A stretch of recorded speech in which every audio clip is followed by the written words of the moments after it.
नमस्कार दोस्तों, हरियाणा और जम्मू कश्मीर का चुनाव परिणाम सुबह आ जाएगा। बीच में सिर्फ यही रात बाकी है।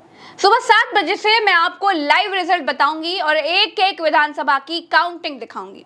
तो उल्टा चश्मा यूसी और प्रज्ञा के पन्ना पर आपको बने रहना है। लेकिन काउंटिंग से पहले हरियाणा में भारतीय जनता पार्टी कुछ बहुत बड़ा कर सकती है, क्योंकि अगर महाराष्ट्र जैसा बड़ा राज्य बचाना है, गुजरात लॉबी को हरियाणा को हर हाल में जीतना ही होगा। अगर हरियाणा हारे तो महाराष्ट्र हारना तय हो जाएगा। एग्जिट पोल कहता है कि दोनों राज्यों यानी हरियाणा और जम्मू कश्मीर में भारतीय जनता पार्टी का टोटल सुपड़ा साफ हो चुका है। लेकिन भाजपा के मुख्यमंत्री का खुलेआम ये कहना कि उनके पास सारी व्यवस्था है, सरकार उनकी ही बनेगी। संवैधानिक पद पर बैठे भाजपा के मुख्यमंत्री की यह बात बड़ा डराती है। उनके पास सारी व्यवस्था है, इसका क्या मतलब है? वोटों की गिनती के दौरान या फिर आज रात स्ट्रांग रूम में कौन सी व्यवस्था काम करने वाली है जो भाजपा को जीत दिलाएगी? क्या स्ट्रांग रूम में आज की रात टेम्परिंग की रात है? क्या आज की रात जनता का जनादेश बदला जाएगा? वोटिंग के बाद ईवीएम में बंद हो चुके वोटों को किस व्यवस्था के जरिए प्रभावित किया जा सकता है? हरियाणा के मुख्यमंत्री नायब सिंह सैनी को सुनिए जरा और लोकतंत्र की उस खतरनाक आहट को समझने की कोशिश कीजिए जो वोटिंग सिस्टम के लिए खतरनाक है और साथ ही साथ लोकतंत्र के लिए खतरनाक है। जो आंकड़ा है 46 का नहीं पहुंच पाए तो जेजेपी और इनेलो का विकल्प खुला है। इंडिपेंडेंट बात बताएंगे आपको 8 तारीख के बाद बिल्कुल आप सबको बुलाएंगे, चाहे नहीं सर, अगर गठबंधन की जरूरत पड़ी तो क्या साथ दिया जाएगा? या समर्थन लिया जाएगा? मैंने कहा है कि अभी भारतीय जनता पार्टी क्योंकि मेरा विश्वास है, जब जरूरत पड़ेगी तो फिर विचार करेंगे ना। व्यवस्थाएं सारी है हमारे पास। दोस्तों, हरियाणा और जम्मू कश्मीर का एग्जिट पोल बता रहा है कि मोदी और शाह का सारा जलवा जलाल अब खत्म हो चुका है। अभी तक 2024 के रिजल्ट से ये लग रहा था कि शायद विपक्ष के संविधान के मुद्दे ने जनता के दिलों में जगह बनाई और बीजेपी का सुपड़ा जनता ने साफ कर दिया। लेकिन हरियाणा और कश्मीर के एग्जिट पोल बता रहे हैं कि 2024 में मोदी शाह के साथ देश की जनता ने जो किया वो भावनाओं में बहकर नहीं किया, बल्कि मोदी और शाह वाले राजनीतिक स्टाइल की वैलिडिटी अब समाप्त हो चुकी है। हरियाणा कश्मीर के बाद अगला नंबर महाराष्ट्र का है। महाराष्ट्र में बीजेपी ने जो तोड़फोड़ की है उसकी सजा जनता भाजपा को देने के लिए बिल्कुल तैयार बैठी है। दोस्तों, जिस तरह से दिया बुझने से पहले फड़फड़ाता है ना, बिल्कुल इसी तरह से मोदी शाह अपने राजनीतिक पतन की तरफ बढ़ने से पहले हर तरफ हाथ पांव मारने की कोशिशें कर रहे हैं। जिस कॉन्फिडेंस के साथ मुख्यमंत्री जी बोल रहे हैं, साफ साफ नजर आया है कि पूरी व्यवस्था कर दी गई है और ईवीएम में धांधली जो प्रोग्रामिंग सेट करना है वो सेट हुई है।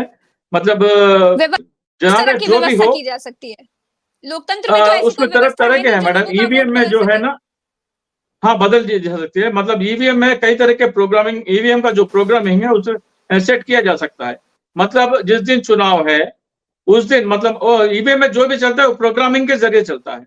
मान लीजिए ईवीएम में सुबह मॉक पोलिंग जो होता है 20 या 25 वोटों द्वारा वो टेस्ट करते हैं ईवीएम मशीन को, तो उस प्रोग्रामिंग में ऐसा भी आप प्रोग्राम लिख सकते हैं। मान लीजिए 5 अक्टूबर को सुबह 10 बजे के बाद, मतलब चुनाव सुबह 7 बजे शुरू हो जाती है, मॉक पोलिंग जो भी है 7 से पहले, मान लीजिए 8-9 बजे से कोई मिशन खराब भी है रही तो 8-10 बजे तक मिशन सेट हो जाएगी। मॉक पोलिंग सुबह 10 बजे से पहले जितने भी वोट डाले गए उसके हिसाब से देना, जिस पार्टी को भी वोट गया उसी पार्टी को देना। लेकिन 10 बजे के बाद में उसको अपना कैरेक्टर बदलने के लिए प्रोग्राम लिखी जा सकती है। ये मान लीजिए आप पंजे को वोट दे रहे, वो जाएगा कमल को, वो जाएगा इंडिपेंडेंट को, वो जाएगा नोटा को, वो जाएगा किसी और पार्टी को। मतलब ऐसा प्रोग्रामिंग लिखी जा सकती है, एक तरीका है। दूसरा एक और तरीका क्या है, मतलब मॉक पोलिंग जो भी है 20, 25 या 50, 100 वोटों के तक ही होता है। एक काउंट भी आप लगा सकते हैं, मतलब डेट और टाइम को हटा देकर जब तक कंट्रोल यूनिट में 100 या 150 या 200 यूनिट वोट नहीं पड़ जाते तब तक जिसका वोट मिला उसी को वोट दीजिए। और उसके बाद में ईवीएम का जब काउंट 200 के ऊपर बढ़ जाता है उसके बाद में जो भी पंजे को वोट जा रहा है वो आप कमल को दे दीजिए या इंडिपेंडेंट को दे दीजिए। ऐसा प्रोग्राम हम लिख सकते हैं, कोई बड़ी बात नहीं है। तो इसका तोड़ क्या है? इसका तोड़ क्या है बताइए। इसका तोड़ है वीवीपैट की गिनती। मतलब क्योंकि वोटर जो आंखों से देखता है वो वीवीपैट ही है। वोटर का संतुष्ट किससे होता है? मैं वोट बटन दबाने के बाद जो पर्ची वीवीपैट बाहर आती है उसमें चुनाव चिन्ह और उसका उम्मीदवार का नाम लिखा होता है। वो देखकर वोटर संतुष्ट होकर चले जाता है कि वो भी मैंने वोट जिसको डाला उसको सही गया। लेकिन जो इलेक्ट्रॉनिकली जो ट्रांसफर हो रहा है एक बैलेट यूनिट से कंट्रोल यूनिट में, वो किसको गया वोटर को पता नहीं।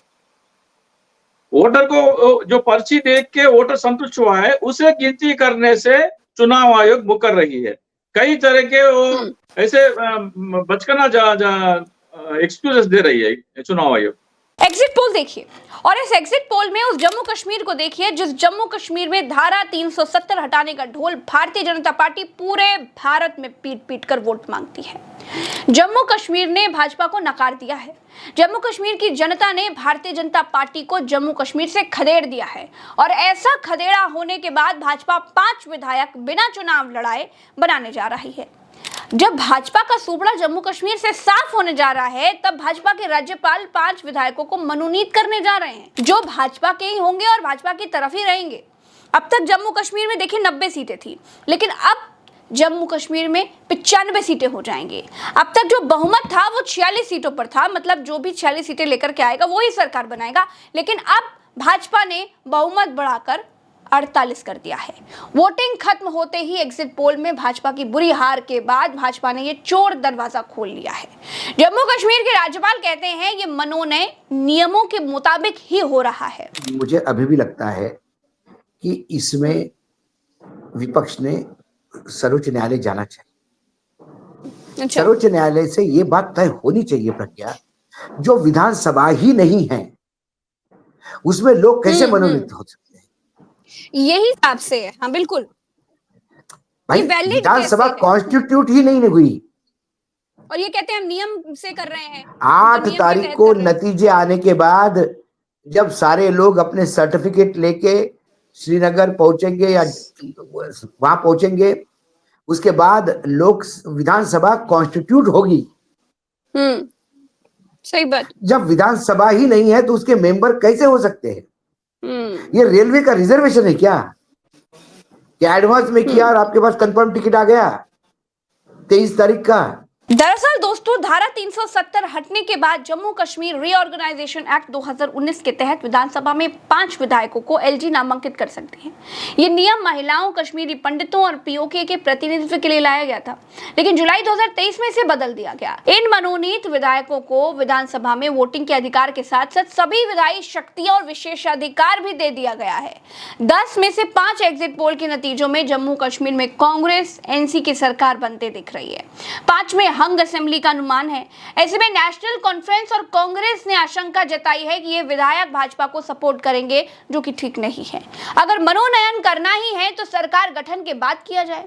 ये देखिए, दैनिक भास्कर ने उन भाजपा नवरत्नों के चित्र छापे हैं भाई, जिनको भाजपा विधायक बना सकती है। इन्होंने कश्मीर और कश्मीरियत के लिए क्या क्या किया है जो इनका मनोनयन किया जा रहा है भाई।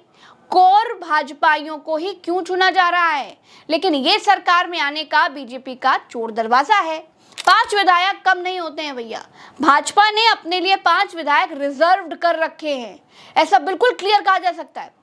यानी जनता के जनादेश के खिलाफ जैसे मोदी सरकार चला रहे हैं, वैसे ही कश्मीर में करना चाहते हैं।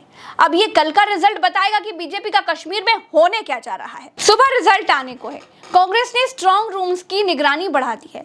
अलग अलग स्ट्रांग रूमों पर कड़ी पहरेदारी चल रही है, क्योंकि अगर आज की रात लोकतंत्र जीवित बच गया तो सुबह परिणामों में जनता का आदेश आने से कोई नहीं रोक पाएगा। काउंटिंग टेबल पर उतनी धांधली नहीं की जा सकती है जितनी ईवीएम के भीतर करने की आशंका है, क्योंकि आपको ये बात नहीं भूलनी चाहिए कि हरियाणा ही वो राज्य है जिसमें मसीह नाम के एक पीठासीन अधिकारी ने पार्षदी के चुनाव में भाजपा को जिताने के लिए जबरन वोटों की गिनती के दौरान धांधली की थी। क्योंकि जिस राज्य में केवल 25-30 वोटों की गिनती करने में धांधली हो सकती है, वहां तो कुछ भी हो सकता है। इसीलिए नायब सिंह सैनी का बयान सुनने के बाद कांग्रेस बहुत चिंतित है। जब बैलेट में भाजपा को जिताने के लिए पीठासीन अधिकारी धांधली कर सकता है, तो ईवीएम तो चुनाव आयोग के फुल कंट्रोल में है। लोकतंत्र की आंख नाक कान बने रहना है तो जागते रहिए, क्योंकि आज की रात के बाद निकलने वाला सूरज अपने साथ जनता का आदेश लेकर निकलेगा। दोस्तों, इस वीडियो में इतना ही। हम चलते हैं। राम राम, दुआ सलाम, जय हिंद। सुबह रिजल्ट में मैं आपके साथ हाजिर रहूंगी। वीडियो शेयर करना मत भूलिएगा। चैनल को सब्सक्राइब जरूर कीजिएगा। नमस्कार।